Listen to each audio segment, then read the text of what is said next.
నమస్కారం. టీవీ7 న్యూస్ కి స్వాగతం. ముందుగా ముఖ్యాంశాలు.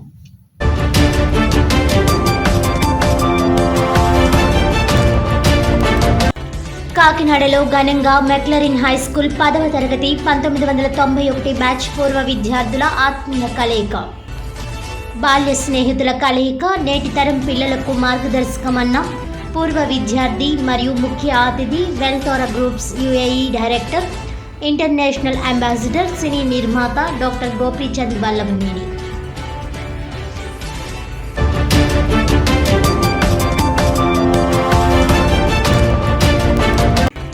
సిఐటియు ఆధ్వర్యంలో కాకినాడ జిల్లా కలెక్టరేట్ వద్ద 108 ఉద్యోగుల ధర్నా.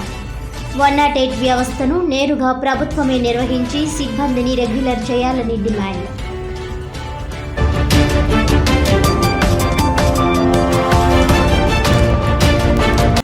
ఏపీ ఆశా వర్కర్స్ యూనియన్ రాష్ట్ర కమిటీ పిలుపు మేరకు కాకినాడ జిల్లా కలెక్టరేట్ వద్ద ఆశా కార్యకర్తల ధర్నా. కూటమి ప్రభుత్వం ఆశాలకు ఇచ్చిన హామీలు అమలు చేయాలని డిమాండ్.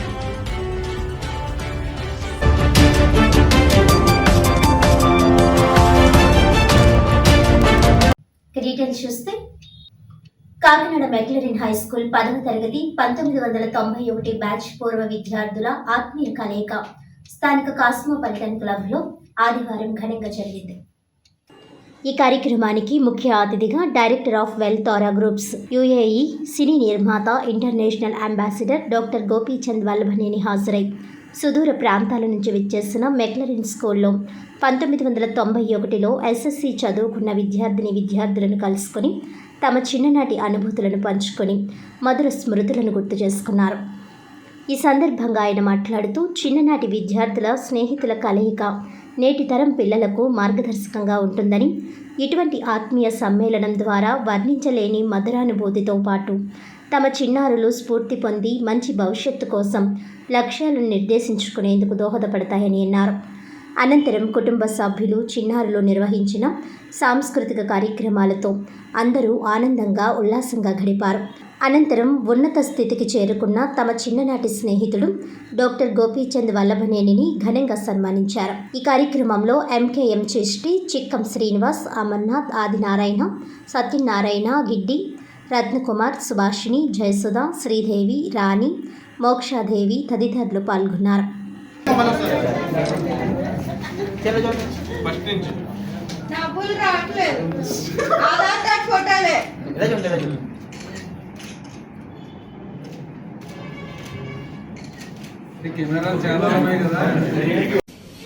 ప్రియమైన మిత్రులారా, బాల్యమిత్రులు వారి కుటుంబ సభ్యుల కలయిక అద్భుతం, మహాద్భుతం, అభినందనీయం.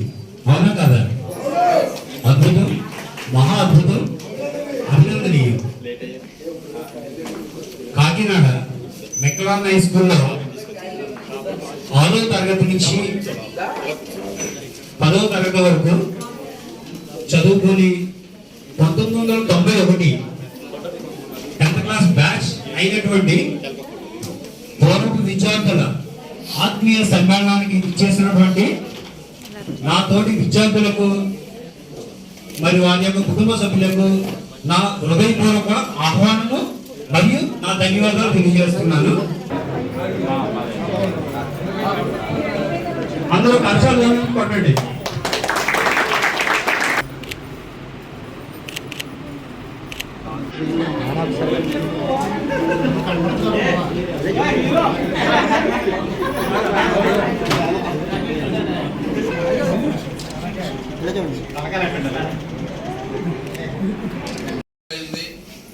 నేను ఎందుకు ఇలా అయ్యాను అనేది చెప్పడానికి వచ్చాను. పిల్లల కోసం వచ్చాను. నేను ఎవరి కోసం, మిత్రుల కోసం రాలేదు ఈరోజు. ఎందుకంటే ఇదే కాకినాడలో ఇదే బాలాజీ సెంటర్లో మేము యానం నుంచి వచ్చినప్పుడు మా నాన్నగారు దెబ్బతింటే ఇక్కడ మా ఫాదర్ డ్రైవర్గా చేస్తున్నారు.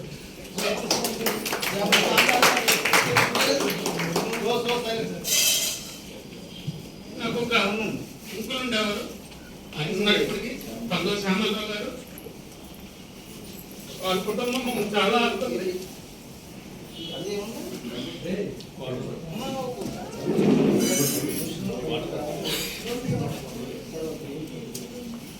ఓకే.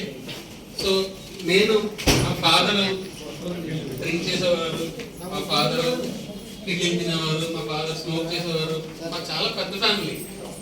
అయితే చుట్టాలు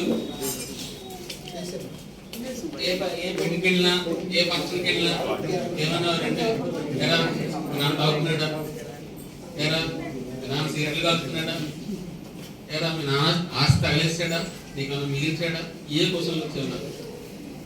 మా తాతగారు చాలా పెద్ద ఫ్రీడమ్ ఫైటర్. పివి నరసింహారావు గారు, సిరీస్ రాజు గారు చాలా పెద్ద ఫ్రీడమ్ ఫైటర్, తామరపత్ర గ్రహీత. మాది చాలా పెద్ద కుటుంబం. కొన్ని కారణాల వల్ల ఇటు గోదావరి జిల్లాకు వచ్చి ఇక్కడే స్థిరపడ్డాము.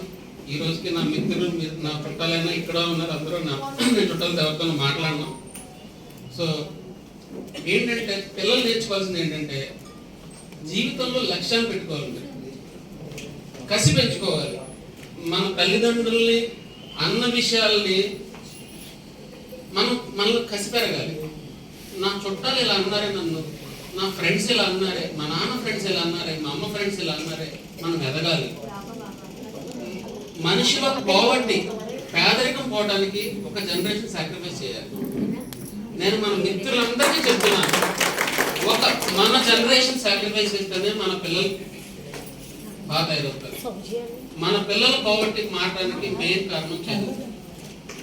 నేను చదువు అనే దాన్ని క్రైటీరియా చెప్పను కానీ, అంటే టాప్ ర్యాంక్స్ రావాలి, ఇంకా ది బెస్ట్ అవ్వాలి, స్టేట్ స్టూడెంట్స్ అవ్వాలని చెప్పను కానీ, జ్ఞానం సంపాదించుకోవాలి.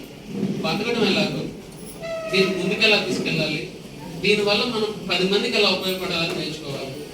నాకున్న స్థాయిలో నేను చిన్నప్పటి నుంచి నేను 10 మందిని చదివించాను, 10 మందిని పెంచాను, 10 మందికి పెళ్లి చేశాను. ఈ రోజుకి నా ఆర్మీ వాళ్ళ చారిటబుల్ స్టూడియోస్లో నేను చాలా మందిని చదివిస్తూ ఉంటాను. నేను ఎప్పుడు అంటే బయటికి రానివ్వగానే చాలా హైదరాబాద్ చాలా స్కూల్స్లో, కాలేజ్లో మా పిల్లలు చదువుతాను. మనం ఇచ్చిన డొనేషన్స్ చదువుతూ ఉంటారు.